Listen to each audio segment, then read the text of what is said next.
Rotary club of Pune बाणेरच्या वतीने येत्या 24 जून 2026 रोजी सावित्रीबाई फुले पुणे विद्यापीठ रस्त्यावरील बाल कल्याण संस्थेमध्ये एका खास कार्यक्रमाचे आयोजन करण्यात आले आहे. दैविक कार्य या युवकाच्या संकल्पनेतून नेत्रहीन व्यक्तींसाठी जागतिक स्तरावर पहिल्यांदाच ब्रेल तंबोला व म्युझिकल तंबोला या प्रसिद्ध खेळाची ओळख करून दिली जाणार असल्याची माहिती रोटरी क्लब ऑफ पुणे बाणेरच्या अध्यक्षा रोटेरियन प्रिया कारिया व जिग्नेश कारिया यांनी पत्रकार परिषदेत दिली. नेत्रहीन व्यक्तींना समाजाच्या मुख्य प्रवाहात आणणे व हा खेळ त्यांच्यासाठी उत्पन्नाचे साधन बनवणे या उद्देशाने या कार्यक्रमाची निर्मिती दैविक कार्या यांनी केली असून बाणेर शाखा यामध्ये सहआयोजक आहे. रोटेरियन शीतल शाह यांच्या स्टार मेलोडीज या संस्थेने यातील संगीतमय विभागाची जबाबदारी स्वीकारली आहे.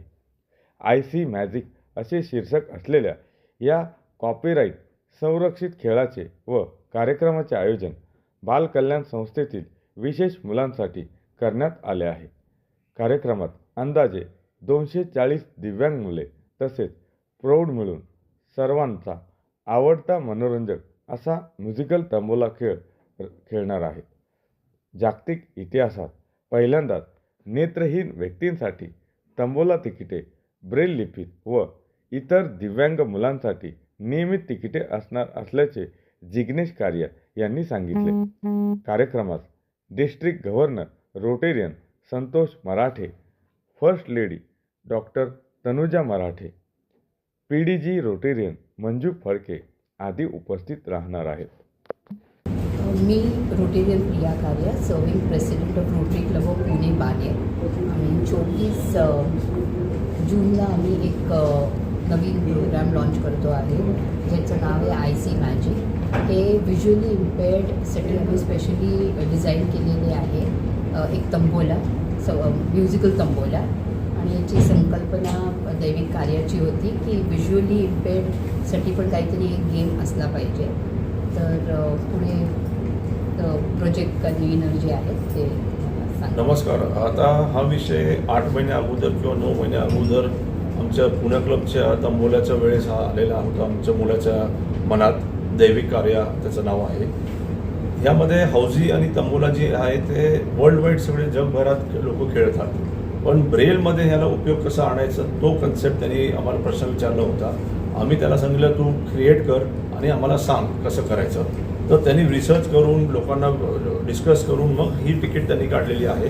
ही अख्खी तिकीट ब्रेलमध्ये आहे. याला अंक आहेत 8, 9, 15, 18, 1 ते 99 पर्यंत हे सगळ्या तिकीट्समध्ये अंक आहेत. आम्ही असे 500 तिकीट त्यांनी केलेले आहेत तयार. आणि 24 जूनला हा फर्स्ट लॉन्च होणार आहे. 24 जूनला बाल कल्याण संस्थामध्ये. तर ब्रेल तंबोला जो आहे तो आतापर्यंत जगात कोणी केला नाही आहे अशी आमची माहिती आहे. आणि ह्याला आम्ही अंडर प्रोसेस कॉपीराईट करतोय कारण की हे एक इन्कम जनरेशन व्हायला पाहिजे इन्स्टिट्यूटला, ब्रेल इन्स्टिट्यूटला किंवा ब्रेलचे फॅमिलीला, हे व्हिज्युअली इम्पेअर्डला इन्स्टिट्यूटला इन्कम जनरेशन व्हायला पाहिजे. त्याच्यासाठी आम्ही हा प्रयोग राबला आहे. साधारणतः किती विद्यार्थी सहभागी? आता त्या 24 तारखेला स्पेशली एबल्ड आणि व्हिज्युअली इम्पेअर्ड मिळून 200 ते 240 विद्यार्थी आम्ही अपेक्षा करतोय त्यामध्ये. आणि त्यांचे टीचर्स वगैरे जे असतील टीचर्स. किती वेळात? वेळ आपला आहे 11 ते 1:30, पण अर्धा पाऊण तास थोडं अंडरस्टँडिंगला पुढे होऊ शकेल. म्हणजे 11 ते 2 आपला प्रोग्राम आहे. फॉलोड लोकेशन बाल कल्याण संस्था राजभवनच्या समोर अलीकडे. आणि त्यामध्ये माझं असं म्हणणं आहे की तुम्ही सगळे यावे आणि तुम्ही एक्सपिरियन्स स्वतः बसून गेम खेळून एक्सपिरियन्स कसं ते ट्युनिंग होते तुम्हाला कळेल की आपण त्याच्यापेक्षा बरंच पुढे आहोत, पण ह्या फील आणि टचमध्ये ते आपल्यापेक्षा पुढे आहे हे तुम्हाला तिथं एक्सपिरियन्स करता येईल. इथले जे ब्लाइंड्स असोसिएशन त्यांना पण काय आहे? त्यांना आपण लेटर पाठवलेलं आहे. फोनवर बोलतोय, कोणाला ट्रान्सपोर्टची रिक्वायरमेंट आहे ते ट्रान्सपोर्टचं पुरवतोय आपण. आणि हा प्रोग्राम फॉलोड बाय लंच आहे, तर त्यांना पॅक लंच पण देतो. तर बाल कल्याण संस्था आम्हाला खूप सपोर्ट करतो या प्रोग्रामचं. बेसिकली त्यांच्यातर्फे पण सगळ्यांना इंट्रोडक्शन चालले, लेटर्स चाललेत, इन्व्हिटेशन चाललेत, ते सगळं चालू आहे. आव्हान त्यांना सगळ्यांनाच काय करणार तुम्ही सगळ्या जे काय ब्लाइंड्स असोसिएशन किंवा जनरल नागरिकांना काय आव्हान करणार? आम्ही हेच सांगतो की तुम्ही या बघा आणि आम्ही तुमच्याकडे येऊन त्यांना शिकवूया कसं खेळायचं. परत प्रिंट करायचं असेल परत, कारण की एकदा हे तिकीट यूज झाली की ते संपली तिकीट, तर परत प्रिंट करून आम्ही सगळे इन्स्टिट्यूट्स जे व्हिज्युअल इम्पेअर्ड त्यांना आम्ही ट्रेनिंग देऊ शकतो जाऊन.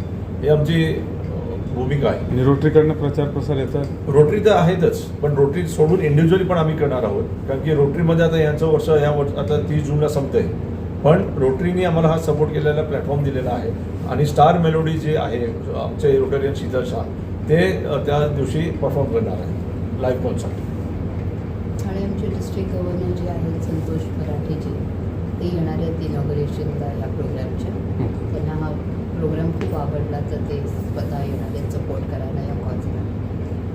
त्यांच्याबरोबर त्यांच्या वाईफ तनुजा मराठेजी पण येणार आहे. कारण हा बडी इव्हेंट करणारे आम्ही की स्पेशल आणि नॉर्मल असे दोघं जणं ओके. हा एकत्र मिळून कसं खेळू शकतात